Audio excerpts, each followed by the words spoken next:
Hi friends, welcome back to my channel.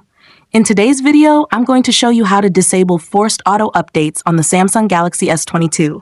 If you're new here, don't forget to subscribe and give this video a thumbs up. Now let's dive in. Step first, unlock your phone and open the Settings application.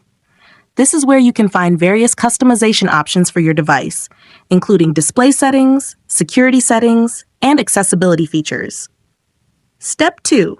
Now, locate the search icon in the top right corner and tap on it. The search feature makes it much easier to find specific options without having to scroll through multiple menus manually. Step 3.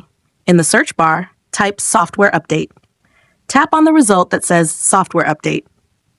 Once you're inside, look for an option that says Auto Download over Wi-Fi.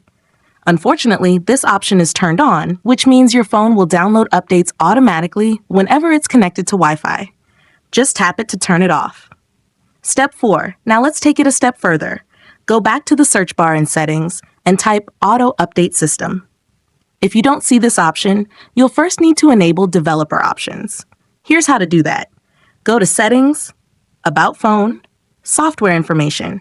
Find the option called Build Number. Tap it 7 times until you see a message that says Developer Mode has been turned on. You may need to enter your PIN or password to activate this feature instantly.